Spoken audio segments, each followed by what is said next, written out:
partie magazine consacrée à l'interview que nous a accordé le président d'Urgence panafricaniste à Niger, Oumarou Abdraman, sur cette convocation des 5 chefs d'État du G5 Sahel le 16 décembre prochain par le président français Emmanuel Macron par rapport à la présence des troupes françaises dans l'espace G5 Sahel. Très bonne réception.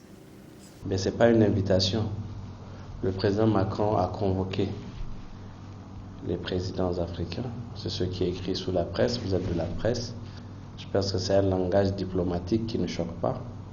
Mais pour moi, je dirais que le président Macron a convoqué ses sous-préfets. Et je pense que j'ai été choqué de voir cela, bien que ça ne nous surprend pas. Parce que si nous sommes en train de dénoncer la politique française en Afrique, si nous dénonçons la France-Afrique, c'est parce que justement nous savons quel regard les dirigeants français ont envers les dirigeants africains. Donc c'est pour dire et confirmer que la France-Afrique continue toujours à planer sur nos pays. Je pense que le président Macron veut pousser les chefs d'État, les cinq chefs d'État de la zone G5 Sahel. Ils veulent les pousser au mur, les pousser à dire clairement leur position par rapport à cette situation. Vous trouvez le problème des bases militaires étrangères dans nos pays est à la une actuellement et est en train de faire couler beaucoup d'encre. Imaginez un peu nos chefs d'État demander officiellement à ce que l'armée française reste sur nos sols, quelle sera la réaction des populations. Et imaginez également que nos chefs d'État demandent le départ de ces bases militaires étrangères, quelles seraient les réactions de M. Macron. C'est dire que c'est un exercice très difficile, très compliqué. Mais moi, j'ai 2 messages à passer. Premièrement, il faut que le président Macron comprenne. Il faut que certains Français comprennent. La lutte que nous menons, ce n'est pas de la xénophobie. Nous ne sommes pas contre les Français. Et certains utilisent des jeux de mots pour dire les anti-français. Nous ne sommes pas des anti-français. Nous sommes des anti-France-Afrique. Nous sommes des anti-politiques françaises en Afrique. C'est très différent. Donc, je voulais en fait que le président Macron comprenne qu'il y a une nouvelle génération qui comprend les choses, qui voit les choses. Et cette génération ne peut pas laisser passer ce qui est en train de se passer dans nos États. Qu'ils comprennent également que c'est vrai, souvent, ils ont l'impression que ce n'est pas toutes les populations qui sortent dehors pour parler des problèmes de ces bases militaires étrangères, mais qui comprennent que 90% du cas du Niger, 90% des Nigériens pensent que leur présence n'a rien apporté dans cette lutte contre le terrorisme. Ils n'étaient pas là, on avait enregistré beaucoup de morts. Ils sont là, nous sommes encore en train d'enregistrer beaucoup de morts.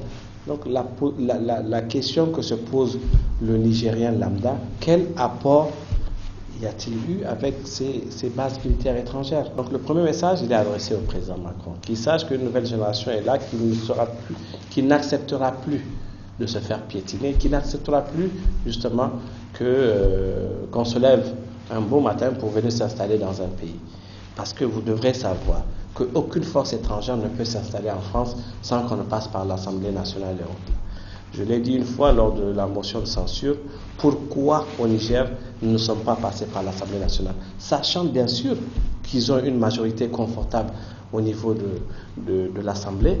Normalement, un texte comme ça allait passer comme une lettre à la poste. Mais devant l'histoire, on saura qui a qui ont voté, ça c'est un, et on verra le contenu du document, ce qu'il y a dans le document qui va nous lier à ces bases étrangères. C'est pour ça que nous demandons que ça passe par le Parlement. C'est pas parce que nous disons... Il faut que les gens comprennent, nous ne disons pas de faire passer cela au Parlement pour que le Parlement rejette. Le Parlement ne va jamais rejeter.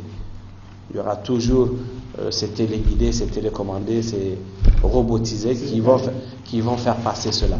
Mais en passant par l'Assemblée nationale, le peuple aura quand même le document entre les mains pour savoir ce qui lie l'État du Niger à ses bases militaires étrangères. Le deuxième message que je voulais faire passer, c'est pour nos chefs d'État. Qu'ils comprennent qu'ils sont face à l'histoire. Qu'ils comprennent qu'aujourd'hui, la nouvelle génération, qu'ils comprennent que la majorité de la population a les yeux braqués sur eux. Et que le 16, à Pau, toutes les populations du G5 Sahel auront les yeux braqués sur eux. Qu'ils comprennent une chose, s'ils prennent la meilleure des décisions pour dire la vérité au président Macron, ils auront le soutien populaire. Par contre, s'ils font l'erreur de confirmer à la nouvelle génération qu'ils sont des sous-préfets de la France, qu'un petit Macron peut les convoquer dans une ville de son choix pour les mettre dos au mur, qu'ils comprennent aussi qu'il y aura une nouvelle génération qui va leur dire qu'ils seront opposés et qui vont même manifester leur mécontentement pour dire que ce n'est pas normal. Au début, c'était un débat un peu tabou. Les gens ne voulaient même pas, quand on dit la politique française en Afrique, les gens ne veulent pas en parler. Mais aujourd'hui, ça va. Vous avez suivi récemment le débat qu'il y a eu sur RFI. Vous avez écouté le président Issoufou, vous avez écouté le président Déby. Vous n'avez pas l'impression qu'il y a quelques chaînes qui commencent ils commencent à se débarrasser de certaines chaînes? Ils sont toujours sous l'emprise, c'est vrai, de l'ancien colonisateur, mais je pense qu'ils se rendent compte que les populations attendent un langage vraiment plus ferme, plus direct par rapport à notre partenaire qui est la France. Voilà. S'ils veulent nous aider dans la lutte contre le terrorisme allait reculer. Le plus important pour nous, nous ne voulons plus que les Nigériens meurent à cause du terrorisme. Nous ne voulons plus voir des jeunes officiers tomber sur le champ d'honneur alors qu'ils étaient appelés à avoir un bel avenir dans l'armée. C'est ce que nous voulons. Nous voulons que les Nigériens se déplacent du nord au sud, d'est en ouest, en toute sécurité. Nous, c'est ce que nous voulons. Nous ne voulons pas juste d'une présence. Si la présence ne changera rien dans la sécurité de nos populations, à quoi ça sert? C'est ce que nous voulons. Il faut qu'ils comprennent, en fait, comme je l'ai dit tout à l'heure, ce n'est pas une haine que nous avons contre eux. Nous voulons que la fin du terrorisme au Sahel. Et pour ça, il faut être sincère dans ce qu'on fait. Voilà, nous, ce que nous voulons.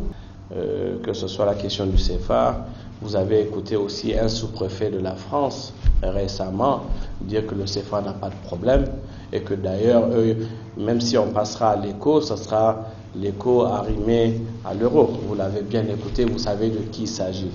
Donc, pour le CFA, ils sont en train de tirer les ficelles via leurs marionnettes. Pour le cas aussi des bases militaires, sur les 5 chefs d'État, je pense que vous devrez savoir aussi quelles sont les vraies marionnettes de la France. Il y a quelques-uns qui ont commencé à se débarrasser des chefs. Mais ce que moi je voulais dire dans tout ça, c'est que les chefs d'État doivent savoir, je vais me répéter encore une fois, qu'ils sont face à l'histoire et face à une nouvelle génération qui ne se laissera pas faire. Vous avez parlé tout à l'heure, il a parlé des manifestations, des mouvements qu'il y a eu. Moi, sur Jeune Afrique, j'ai vu ma photo, on dit que je suis agitateur. Vous étiez là le 14 septembre à la place de la Concertation. Est-ce qu'on ressemblait à des agitateurs? Nous avons fait une marche, un meeting pacifique, où nous avons dénoncé les choses, où nous avons dit aux gens ce que nous pensons. Est-ce que ça, c'est de l'agitation? Dire aux populations ce que nous voulons comme monnaie, c'est un problème. Dire aux populations que nous n'avons pas besoin des bases militaires parce que ça n'a rien changé dans notre quotidien. Chaque jour, les familles sont endeuillées, c'est un problème. C'est ça, être un agitateur. Donc, vraiment parler de ces mouvements anti-base française, bien qu'il n'a pas voulu parler des anti-francs CFA, Je pense que c'est un faux débat. C'est pour distraire les gens. De toute façon, actuellement, la balle n'est pas dans le camp de Macron. La balle est dans le camp des 5 chefs d'État qui feront le déplacement pour l'écouter.